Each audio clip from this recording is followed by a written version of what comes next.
Bapak Ibu salaman dulu biar senang. Halo, apa kabar kamu? Gitu boleh.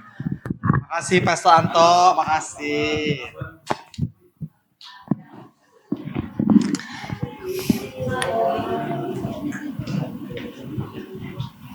Bagus ya kenal semua. Bapak Ibu kita punya pertanyaan yang pertama sore ini adalah begini Bapak Ibu.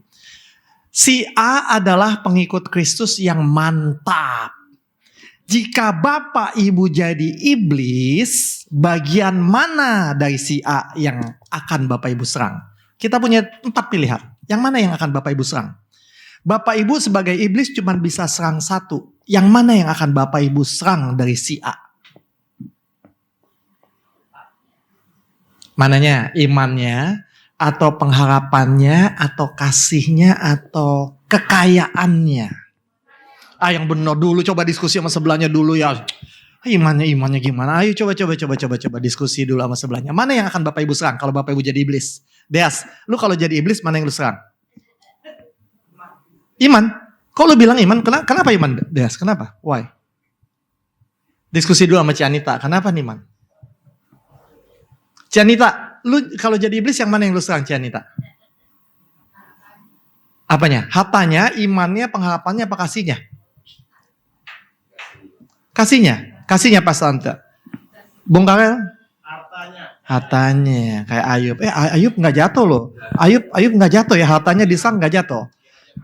Iya dihajar harta duluan tapi coba Bapak Ibu. Ada 4 yang iblis pasti serang nih. Yang mana yang begitu diserang kita pasti beng langsung. Ya Ibu silakan.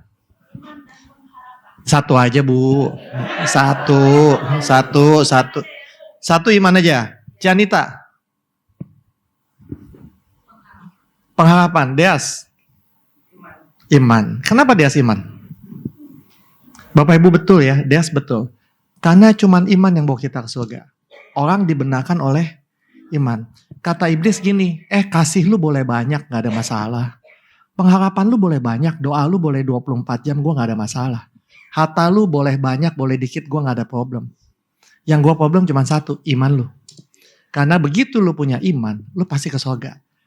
Nah, lu punya harta banyak, lu belum tentu ke surga kok. Lu doanya banyak juga belum tentu lu ke surga. Lu punya kasih banyak juga belum tentu lu ke surga. Tapi kalau lu punya iman bagus, lu pasti ke surga. Jadi yang dihajar apanya? Iman. Jadi Bapak Ibu ingat, yang dihajar sama iblis pasti iman kita. Bagus. Bapak Ibu, iman tuh lucu ya. Iman itu cuma muncul dari satu cara. Pendengaran. Pendengaran akan firman Tuhan. Jadi iman itu cuma tumbuh karena pendengaran akan firman Tuhan. Ini lucu ya. Jadi kalau digambarin kayak gini lah. Ada firman Tuhan, lalu kita dengar, lalu jadi iman. Nah, Bapak Ibu, sekarang jadi iblis lagi. Ada firman Tuhan, ada mendengar. Mana yang diserang? Iblis cuma boleh serang satu. Firmannya atau mendengarnya? Mana yang iblis serang? Bapak Ibu jadi iblis, ayo. Mendengarnya apa firmannya? Hah? Pastor Anto gimana? Mendengarnya apa firmannya? Pastor Anto?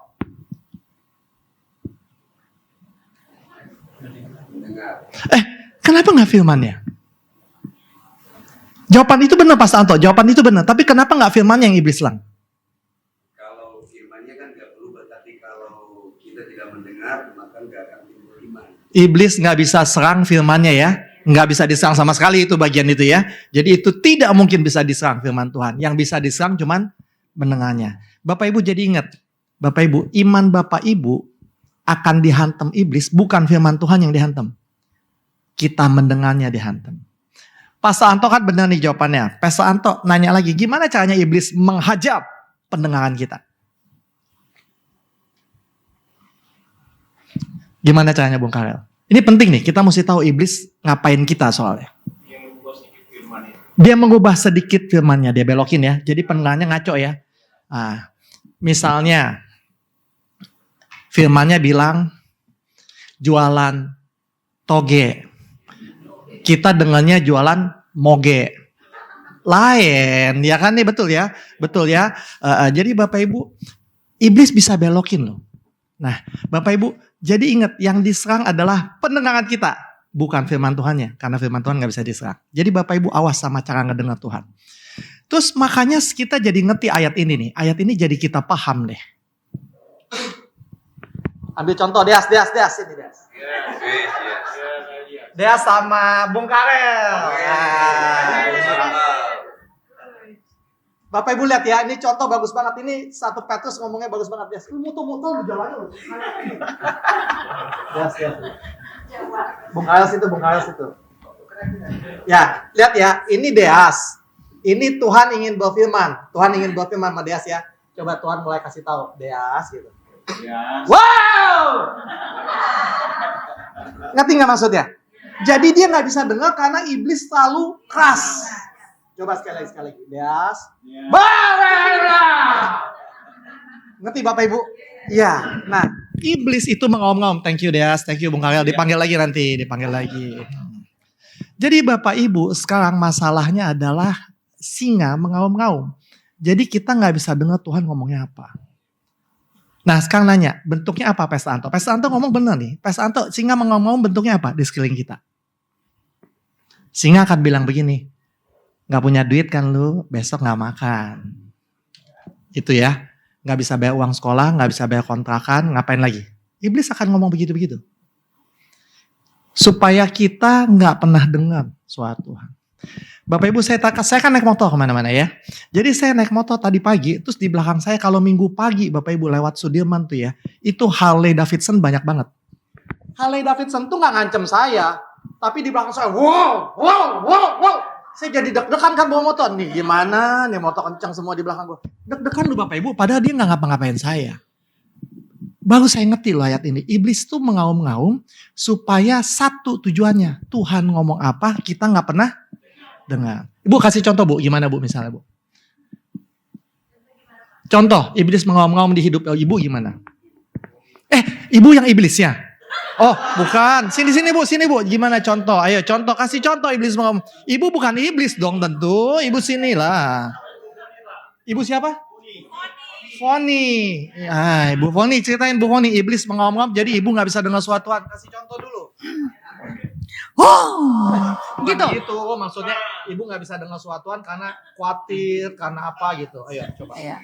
Kalau nggak fokus ya pasti nggak denger. Nggak fokusnya karena apa Bu?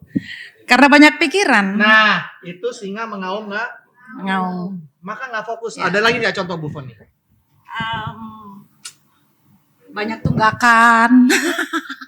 Banyak tunggakan gimana ceritanya tuh Bu? Misal banyak tunggakan. Ya. Tunggakan PLN, tunggakan air, tunggakan kontrakan, terus? Ya. Dengan adanya banyak tunggakan, jadi pikiran kita tuh nggak fokus. Jadi kepikirannya ya iblis ganggu terus. Ya, jadi diganggu supaya kita nggak ibadahnya diganggu aja. Yang penting kita tuh mendengarkan iblis. Nggak bisa dengar Tuhan karena iblis terlalu sibuk ngomong. Ganggu. Pakai tunggakan. Itu satu alasannya. Ya. Bu, terima kasih ya. Contohnya bagus sekali. Terima kasih Bu Foni. Jadi Bapak Ibu kita ngerti nih. Iblis pertama akan menghajar iman kita. Kedua yang dihajar adalah pendengaran kita. Kita tahu nih mainannya. Baik Bapak Ibu kita ngerti. Jadi sekarang kita bertanya. Misalnya saya punya teman namanya Deas. Dari mana saya tahu imannya Deas kuat atau lemah? Dari mana saya bisa tahu sahabat saya ini si Deas imannya kuat apa imannya lemah? Dari mana saya tahunya? Perbuatannya. Kalau perbuatannya cuma diem aja duduk gimana Bu taunya? Misalnya perbuatannya cuma gini Bu tiap hari. Terus dari mana kita tahu imannya kuat apa lemah? Diganggu. Oke, bagus Bapak Ibu. Nah, Bapak Ibu untuk tahu kuat lemahnya maka kita mesti ingat bahwa iman itu ada 4 level. Teman-teman, ini sepanjang yang saya tahu 4 level. Mungkin nanti kalau belajar lagi bisa jadi 6 level ya. Tapi sementara ini saya cuma tahu 4. Jadi Bapak Ibu kita lihat 4 level iman. Itu dia. Ada iman yang namanya iman iblis. Ada yang namanya iman kecil. Ada yang namanya iman besar. Ada yang namanya iman sempurna. Nah baik, mari kita lihat yang pertama. Itu tuh. Setan pun punya iman. Dan mereka gemetar sama Tuhan. Setan percaya gak Tuhan Yesus? Setan percaya nggak ada Allah Bapa? Percaya. Setan punya iman. Nah, setan punya iman ya. Hati-hati ya, setan punya iman. Terus kedua ada iman yang kayak gini nih. Berbahagialah orang yang percaya walau tidak melihat. Tuhan Yesus ngomong ini ke perwira itu. Yang gimana Pak Pendeta Hari, perwiranya gimana? Anaknya, siapa yang sakit? Hambanya ya. Hambanya sakit, terus dia minta tolong Yesus. Terus Yesus mau datang, dia bilang, Yesus gak usah datang, ngomong aja di situ. Hamba saya sembuh kok. Gitu ya. Ya, perwiranya gak lihat Yesus, tapi percaya Yesus bisa sembuhkan. Itu tuh iman yang kayak gitu. Terus jangan lupa juga ada iman yang sempurna. Jadi Bapak Ibu sekali lagi ada iman iblis, ada iman kecil sebesar biji sesawi, ada iman yang besar, yang percaya walau tidak melihat, dan ada iman yang sempurna.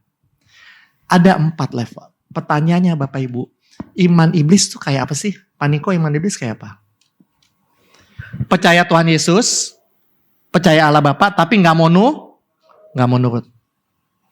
Jadi kalau kita percaya Tuhan Yesus, kita percaya Allah Bapa, tapi kita nggak mau nurut, iman kita iman apa? Iman iblis. Gampang ya? Nah, iman besar bagaimana? Iman besar adalah iman yang walau tidak melihat tetap percaya. Iman sempurna yang gawat. Iman sempurna gimana Pastor Anto bilangnya? Ya, gimana? Dia tadi betul, jawaban tuh betul. Betul, Pastor Anto jawabannya betul. Yuk. Ya. Itu tadi yang tadi Pastor Anto bilang. Berserah penuh. Yakob, besok kamu digebukin ya sama orang di Masjid Istiqlal. Ya udahlah gak apa-apa Bapak. Kalau Bapak memang maunya gitu udah gak apa-apa. Itu namanya iman sempurna. Bung Karel, besok kalau pulang ke NTT, Bung Karel akan tenggelam di kapal. Tapi Bung Karel gak kenapa-napa. Bung Karel tetap selamat. Cuman tenggelam, gak bisa makan, kelaparan seminggu. Gak apa-apa ya. Terserah Tuhan. Itu namanya berserah penuh. Berserah penuh, gak masalah Tuhan. Asal kalau Tuhan mau gitu saya gak masalah. Itu iman yang paling sempurna. Tuhan Yesus nunjukinnya gimana bilangnya? Kehendakmu jadilah. Gak masalah. Mau disalib, mau digebukin sama Pilatus, mau dikasih paku, mau dikasih apa, saya gak masalah. Mau tangan saya dibolongin, saya gak masalah. Kehendakmu jadilah. Itu iman sempurna. Jadi pertanyaannya Bapak Ibu coba tengok dulu sebelahnya. Toel, lu iman level berapa lu? 1, 2, 3, 4. 1 bahaya lu. Ya, iman level berapa? Bapak Ibu jadi jelas ya? Ada 4 level. Bagus. Nah tanya, siapa musuh iman? Pak Anto, silakan Pastor Anto. Siapa yang bikin iman kita tuh gak pernah naik? Ini dia betul. Kalau kita gak nurut, ya kan? Kalau kita gak nurut berarti kita imannya level iblis. Nah yang bikin kita gak nurut apa? Gak mau berserah apa? Khawatir Bapak Ibu. Jadi ingat ya, khawatir akan bikin kita gak berserah. Yakob, kamu akan diomelin orang begini. Jangan dong Tuhan, jangan gitu dong. Capek Tuhan kayak begitu mah kalau hidup kayak gitu. Gak berserah. Terus disuruh Tuhan ke Masjid Istiqlal, mau gak saya? Gak mau, karena akan digebukin kata Tuhan. Saya gak berserah, saya gak mau Iman saya sampai mana? Iman iblis. Nah, Bapak Ibu ini sekarang penting nih, mulai sini kita belajar. Jadi Bapak Ibu hari ini kita belajar bahwa di manakah iman kita? Nanya nih, ini pertanyaan lucu. Kalau orang itu setengah nurut, setengah enggak gimana? Iman level berapa tuh? Coba diskusi sama sebelahnya. Setengah nurut, kadang enggak. Kadang nurut, kadang enggak. Kadang iblis, kadang enggak. Kadang berserah penuh. Imannya di mana tuh? Hah? Imannya iblis. Pastor Anto bilang gawat loh. Kata Pastor Anto, kalau iman itu kadang nurut, kadang enggak, itu iman iblis. Sini Pastor Anto dulu yang jelasin dah lu. Gue takut sama lu. Karena lu pandangannya bahaya loh. Pandangan lu bahaya sekali. Jadi Pastor Anto sekali lagi ya. Saya kadang nurut, kadang tidak mau nurut. Iman apa tuh? Iman iblis katanya. Ayo jelasin Pastor Anto. Jadi iman iblis kadang nurut, kadang enggak. Itu level yang paling rendah. Emang iblis begitu? Iya. Iblis kadang nurut, kadang enggak. Iya. Ya contoh. Contoh coba Pak Yakob ke sebelah.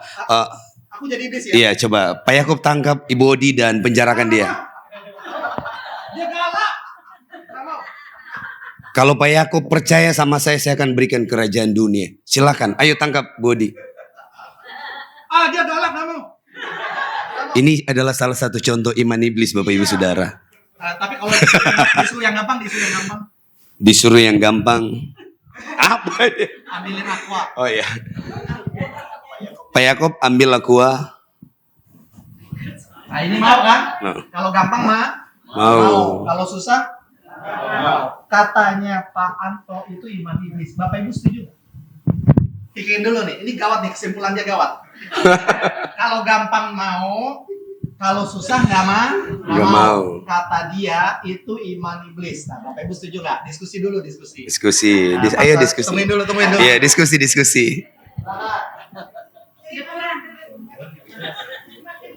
Hah? Ibu kenapa bilang iman kecil? Bukankah itu iman iblis, Bu? Pastor bilang itu iman iblis. Iya. Iman kecil gimana, Bu?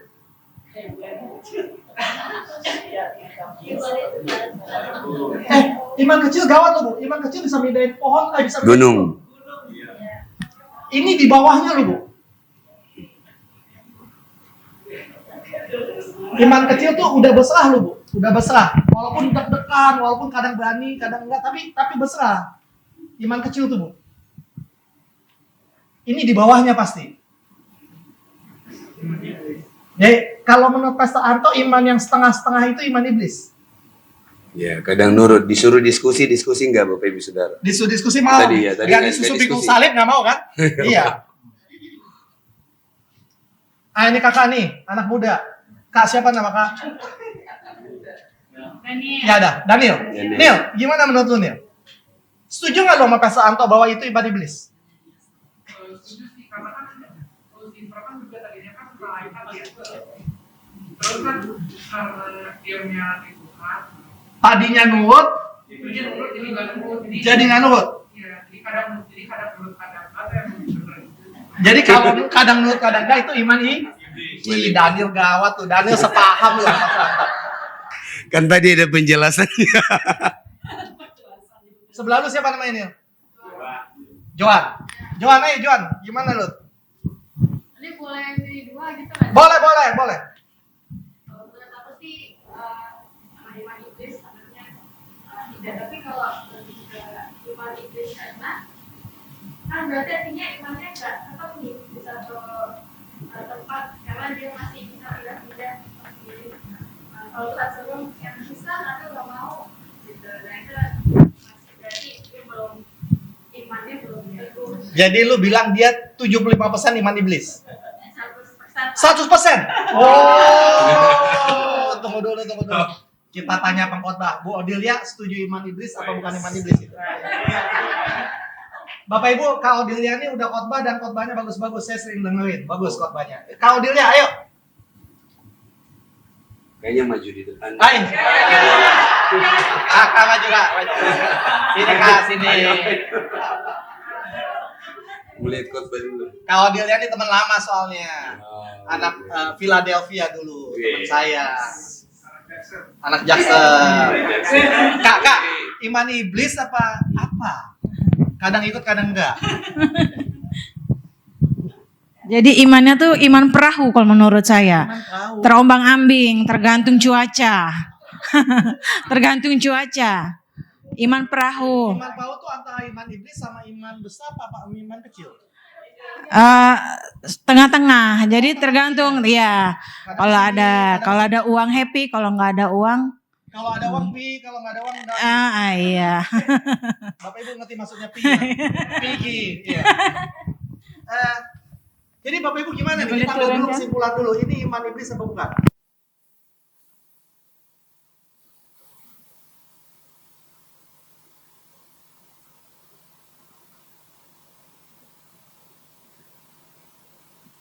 Thank you. Pastor Anto, thank you, terima kasih. Bapak Ibu setuju ya, karena iblis di Alkitab ngelawan Tuhan, tapi begitu Tuhan bilang kerjain, iblis nggak berani lawan. Kita lihat kasus Ayub ya, kasus Ayub. Tuhan bilang sama dia, lu boleh semua, tapi lu nggak boleh pegang ini. Dan iblis bagian itunya ikut, gitu ya.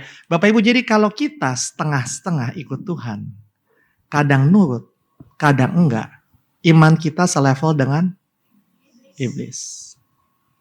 Masuk surga nggak? Tidak. Jadi pertanyaannya, kapan Bapak Ibu mau serius sama iman? Sekarang. Gimana caranya bikin iman kita tumbuh tadi?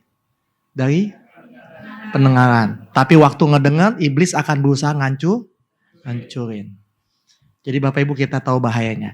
Bapak Ibu sekarang kita lihat lagi ayat terkenal ini. Yohanes 3 ayat 16. Bapak Ibu lihat, sekarang kita lihat dengan konteks sebenarnya. Ini ada past tense, ada past present continuous tense juga ada.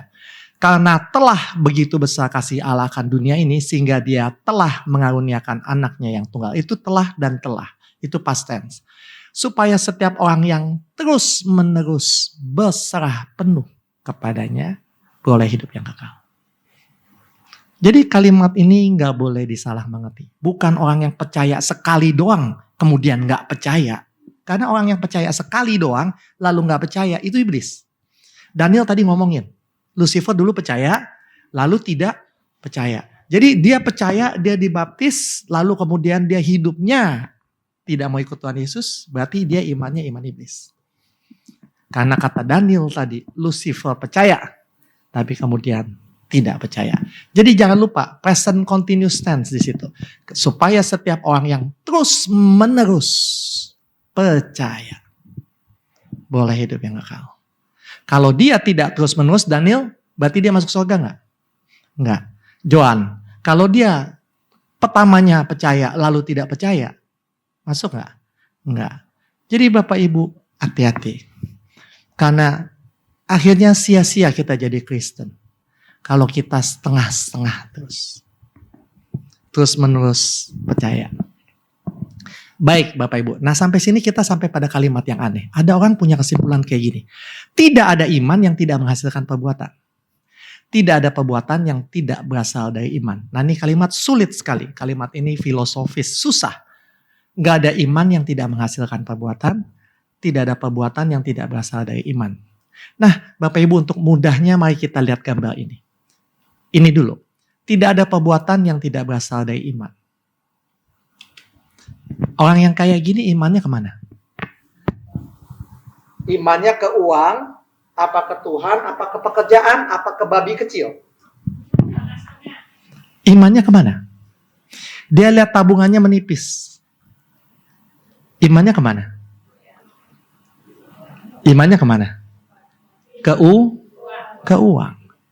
Jadi perbuatannya berasal dari imannya. Imannya kepada? Ke uang. Karena imannya ke uang, maka perbuatannya ngapain? Cari uang.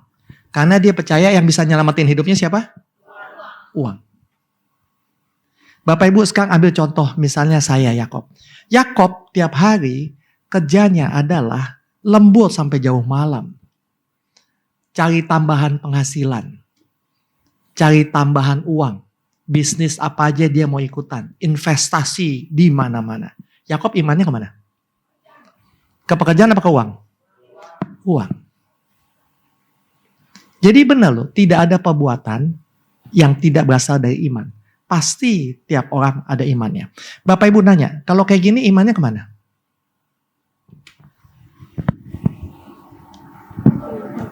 Nah, diskusi sama sebelahnya. Nanti aku minta Pastor Anto yang jawab, dia pintar soal. Ayo. Kemana imannya?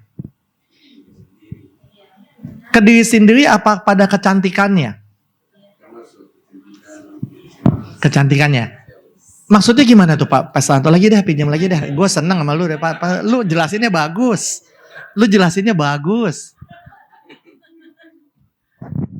Jadi kalau dilihat dari gambar ini, orang yang fokus kepada diri sendiri, selalu self-center ya, fokus kepada kecantikan, kepada kebutuhan dia.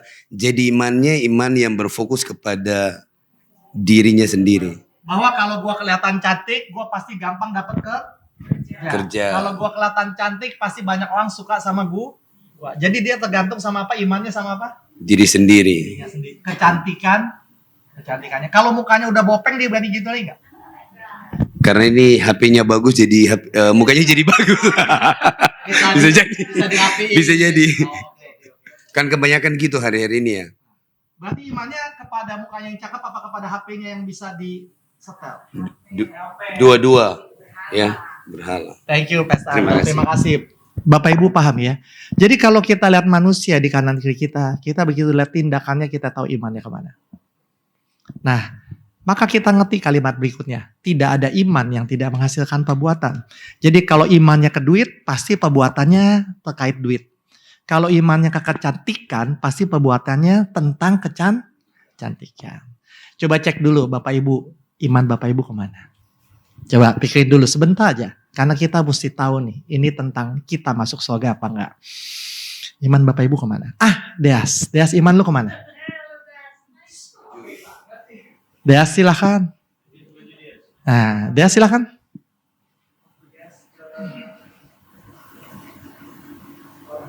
Ke sekolah. Oh ini bagus nih. Ini jawaban yang bagus. Saya nggak kepikiran ada jawaban kayak gini. Deas maju. Bagus. Ini bagus sekali. Saya nggak kepikiran ada jawaban kayak gini. Deas silahkan. Bagus. Ini dia jujur sekali. Deas ceritain. Maksudnya iman ke sekolah itu gimana? Jadi iman ke sekolah itu bagaimana saya ingin sekali mengulik-ngulik materi tentang pembelajaran selanjutnya. Gitu. Supaya keesokan harinya pada saat di kelas saya sudah mengerti. Gitu. Lu percaya kalau sekolah lu sukses, pasti hidup lu sukses. Gawat tuh Bapak Ibu. Gawat. Berarti dia dari segini muda udah percaya bahwa hidupnya tergantung sama pendidikannya. Iya. Dia lupa bahwa kalau Tuhan mau dia jadi presiden, walaupun dia nggak lulus SD, dia tetap jadi presiden. Benar kan? Tapi dia nggak percaya itu. Dia percayanya dia mesti S4. Wow. Amin. Bapak Ibu, gimana caranya kita benerin Deas? Ini kasus nyata kan? Dia nggak bohong loh. Dia jujur, imannya ke pendidikan. Lalu gimana benerinnya? Pastor Anto terpaksa muncul lagi. Pastor Anto silakan. Anakmu nih Pastor Anto. Bisa buat teman gak?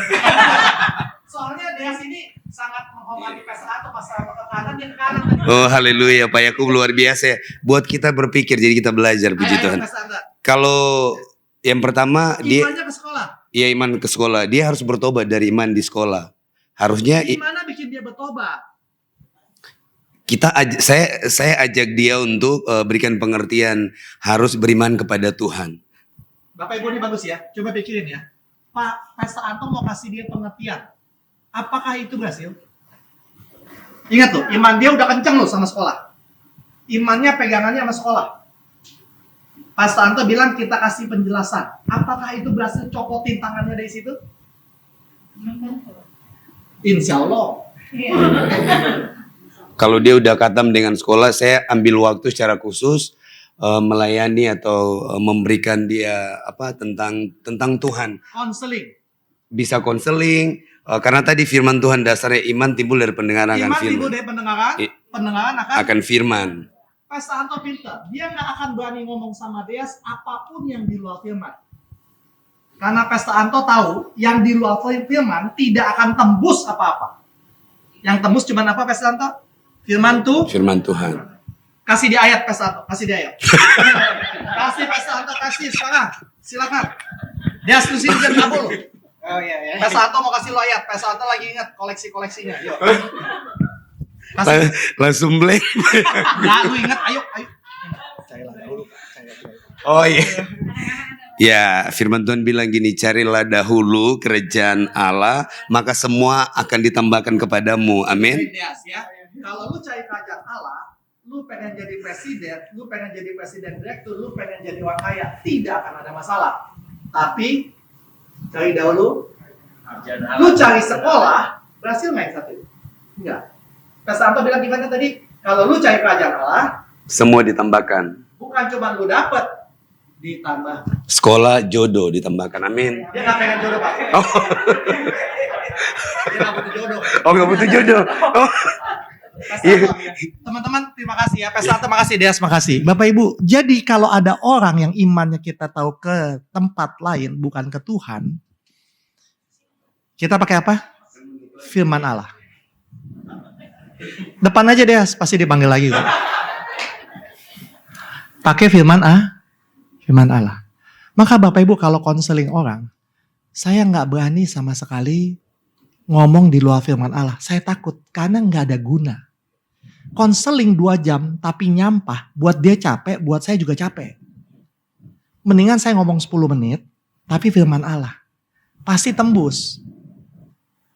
Saya paling pusing loh ketemu orang ngomong capek banyak-banyak tuh, banyak kecap saya ngomong tuh saya bingung. Saya bego soalnya, jadi saya tambah ngeblank aja nanti.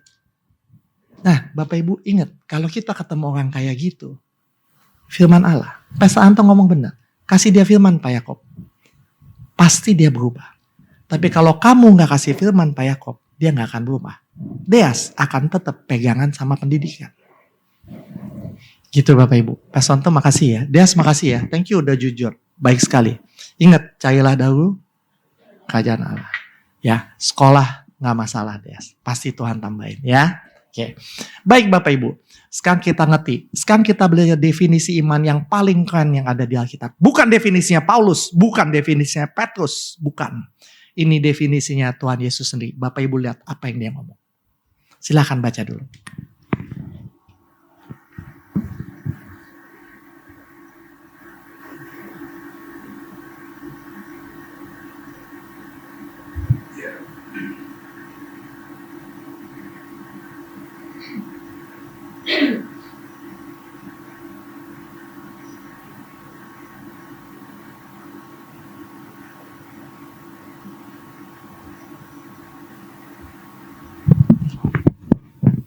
Tuhan Yesus bilang begini, kalau si Deas percaya sama gue Yakob, pasti Deas melakukan pekerjaan-pekerjaan gue. Deas tidak akan melakukan pekerjaan-pekerjaan sekolahnya. Nomor 1 pekerjaan gue, baru pekerjaan sekolahnya. Kalau Deas percaya saya. Tapi kalau Deas nggak percaya saya, dia akan melakukan pekerjaan sekolahnya dulu, baru pekerjaan saya. Nomor 1 kata Tuhan, kalau Deas percaya Tuhan, di sekolah, Deas begitu sampai di sekolahnya, dia mesti bikin PR, dia mesti segala macam. Tapi dia tanya sama Tuhan dulu, Tuhan saya mesti ngapain di sekolah? Terus Tuhan bilang, kamu pergi ke Satpam. Satpam itu anaknya sakit, doain anaknya. Maka Deas akan melakukan pekerjaan Tuhan Yesus, yaitu mendoakan anak Satpam. Itu pekerjaan Tuhan Yesus. Setelah Deas melakukan itu, Deas tanya lagi, Tuhan ngapain lagi saya di sini? Kata Tuhan, udah kamu masuk kelas, belajar aja, belajar. Tapi Deas sudah melakukan pekerjaan Tuhan Yesus hari itu. Dan jawabannya apa Bapak Ibu? Jawabannya adalah, dan apapun yang Deas minta dalam namaku, akan kukabulkan. Sekali lagi, jika Deas minta ini, minta itu dalam namaku, pasti aku lakukan. Jadi kalau Deas melakukan pekerjaan Tuhan Yesus, maka 200% doanya Deas terkabulkan. Hebat loh Bapak Ibu. Ini definisi iman Tuhan Yesus sendiri. Bukan Petrus, bukan Paulus. Dia yang bilang. Bapak Ibu mari kita pelajarin ayat ini. Barang siapa percaya kepadaku, ia akan melakukan juga pekerjaan yang aku lakukan. Bapak Ibu lagi ke pasar. Mau belanja buat hari itu. Lagi ke pasar, sampai di pasar Tuhan bilang, Yakob itu pengemis di kanan. Kamu kasih uang 20.000, lalu kamu doakan dia. Dia lagi khawatir soal suaminya. Baik Tuhan, saya kasih 20.000, saya bilang, Bu, kata Tuhan, Ibu lagi khawatir ya soal keluarga. Boleh saya doain Bu, tapi saya Kristen. Lalu dia bilang, boleh Pak, semua agama sama aja. Saya doakan. Saya sudah melakukan pekerjaan Tuhan Yesus. Maka saya minta apapun juga ke Tuhan. 200% dijawab. Tapi Bapak Ibu bayangin kebalikannya. Jika saya tidak pernah melakukan pekerjaan Tuhan Yesus, berarti kata Tuhan Yesus saya nggak punya iman. Saya percaya kok sama kamu Tuhan Yesus. Kan saya anak pendeta. Dari kecil saya Kristen, gak ada urusan kata Tuhan. Saya cuma cek iman kamu dari kamu lakukan pekerjaan siapa. Kalau kamu lakukan pekerjaan sekolah, pekerjaan kantor, pekerjaan ini, lebih prioritas dari kerjaan saya, gak akan doamu saya kabulkan. Tapi kalau kamu belain pekerjaan saya duluan, nomor 1, sebelum pekerjaan yang lain, maka 200% doa kamu dikabulkan. Daniel, lu lagi mau minta apa? Enteng Jo? Nil, lu mau minta apa Nil? Hah? Minta apa? Oh nggak tahu, nggak ada permintaan ya? Oke, bagus ya, nggak ada permintaan ya. Bapak Ibu minta apa aja? 200% terkabulkan. kalau kita melakukan pekerjaan Tuhan Yesus. Tapi Bapak Ibu lihat kata-kata di situ, bagus sekali. Bahkan dia akan melakukan pekerjaan itu lebih hebat dari yang aku lakukan. Wah, Tuhan Yesus janji loh. Kalau Deas melakukan pekerjaanku, Deas akan melakukannya lebih hebat dari aku, Yakob. Ah, Tuhan yang benar. Masa Deas kecil begitu bisa melakukan lebih hebat dari Tuhan Yesus? Bisa, Yakob. Terus aku tanya, Tuhan buktinya apa? Tuhan bilang buktinya begini. Bapak Ibu, waktu Tuhan Yesus khotbah, ada nggak 3.000 orang bertobat? Pernah nggak kita baca gitu? Tuhan Yesus berkhotbah maka 3.000 orang hari itu minta dibaptis. Ada nggak? Kita pernah baca gitu nggak? Nggak pernah. Kita tahunya cuma 5.000 orang dapat makan gitu doang ya. Tapi kita nggak tahu apakah ada 3.000 orang bertobat. Tapi Petrus sekali berkhotbah, khotbah perdananya, khotbah yang tanpa sekolah itu, khotbah yang nggak ngerti teologi, nggak ngerti apa-apa, khotbah pertamanya 3.000 orang dibaptis. Berarti lebih hebat siapa nih? Petrus. Benar loh, kata-kata ini benar. Terus Tuhan kasih bukti lagi. Bukti kedua Yakob. Yang pertama, Petrus khotbah lebih hebat hasilnya dari gua. Buktinya. Yang kedua Yakob. Petrus dan Paulus menyembuhkan lebih hebat dari saya. Bapak Ibu ingat ya, Tuhan Yesus menyembuhkannya kan begini. Kalau disentuh jubahnya, pendarahan 18 tahun berhenti. Ya, kita tahu itu ya. 12 tahun. Pendarahan 12 tahun berhenti. Tapi waktu Petrus nyembuhin gimana Pak Pesta Anto? Betul. Waktu Petrus nyembuhin, orang rebutan lewat bayangan Petrus. Kalau kena bayangan Petrus, kanker stadium 4 langsung sembuh. Jadi mereka rebutan nunggu Petrus lewat. Begitu Petrus lewat, mereka lihat bayangannya ada di mana. Langsung kena bayangannya dia sembuh. Wah, gak perlu disentuh. Bayangan doang sembuh. Paulus gimana Pesta Anto? Sapu tangannya, tisunya. Paulus menyembuhkan cuma dengan tisunya. Paulus keringetan, terus dia buang tisunya diambil orang, dibawa ke rumah sakit ICU, tempelin di stadium 4 semuanya sembuh. Janji ini benar. Jadi kalau kita mulai melakukan pekerjaan Tuhan Yesus, kita akan melakukannya lebih hebat. Itu yang janji Tuhan Yesus sendiri. Udah bukan lebih hebat lagi nih. Problemnya adalah apapun yang kita minta, 200% terkabulkan. Jadi Bapak Ibu, itu namanya iman. Melakukan pekerjaan Tuhan Yesus. Ingat ada 4 level iman. Tapi Tuhan Yesus punya iman di luar yang 4 ini. Dia bilang, asal lu lakukan pekerjaan gua. Apapun lu minta. 200% gua kabulin. Bapak Ibu, saya banyak kenal orang yang kayak begini. Jadi saya selalu ngomong ini pede. Karena saya lihat itu terjadi banyak orang. Juga di hidup saya. Bapak Ibu, yuk mulai hari ini. Kita ganti definisi iman kita. Hari ini juga. Kita pulang naik busway atau naik apapun juga. Kita lakukan pekerjaan Tuhan Yesus. Kita tanya di mobil, Tuhan ini mesti ngapain? Tuhan bilang kamu doain Jakarta lagi. Bagian mana yang didoain Tuhan? Doain bagian pemerintahan pusat, gubernur dan jajarannya. Doain. Atau kamu doain gih penumpang yang di depan tuh ibu-ibu yang baju merah. Doain. Tuhan saya mesti ngomong apa gak ngomong? Gak usah ngomong, doain aja dalam hati. Bapak Ibu, hari itu saya dapat tugas aneh dari Tuhan. Saya lagi naik motor ke pantai asuhan Boncel, nganterin teman saya. Terus di lapangan parkir motor, ada tukang jual telur asin, bapak-bapak. Terus kata Tuhan, kasih uang ke dia 20.000. Oh iya kasihlah, cuma 20.000 kasih. Pak, ini buat bapak. Dari Tuhan Yesus. Makasih ya dek, alhamdulillah kata dia. Terus pas dia nengok ke saya lihat matanya ada putih-putih. Apa sih itu Pak yang gak kelihatan? Apa sih namanya? Putih-putih lah pokoknya banyak gitu. Terus saya lihat, saya bilang Pak, mata kenapa? Oh ya hampir gak ngeliat dek. Terus Tuhan bilang sama aku, dia gak maafin orang. Maka matanya begitu. Terus aku bilang, Pak, Bapak kata Tuhan gak maafin orang. Benar Pak, Bapak gak maafin orang. Terus dia jawab, oh iya dek. Ya biar melek. Benar kata dia, si Udin kenapa Pak? Si Udin kenapa Pak? Udin bohongin uang saya. Dia ngajak saya bisnis, lalu kemudian uang saya dibawa semua. Dia nipu saya. Ya udah sih Pak, maafin aja. Kata Tuhan, Bapak mesti maafin biar Bapak sembuh. Oh sorry ya Pak, sampai batuk ya, maaf ya. Iya. Maaf, saya lupa sini pada senior, maaf ya. Iya, sorry Bapak. Terus udah si Udin itu, ya udah sih Pak, maafin aja si Udin. Gak bisa dong Dek. Kok gak bisa Pak? Kan tinggal maafin aja Pak, tinggal dalam hati aja Pak. Udin gua maafin lu. Gak bisa Dek. Kenapa gak bisa? Udinnya udah mati. Ya Udinnya mati mah gak apa-apa Pak. Yang penting Bapak maafin aja dalam hati. Pegang aja tangan saya. Anggap saya Udin. Bilang Udin, gua maafin lu ya. Lu bohongin duit gua. Tapi gua maafin. Udah gitu aja Pak. Nah setelah itu Tuhan bilang sama saya gini. Sekarang kamu ngomong di kupingnya, ajak dia doa. Bilang, Bapak mau gak ikutin doa saya?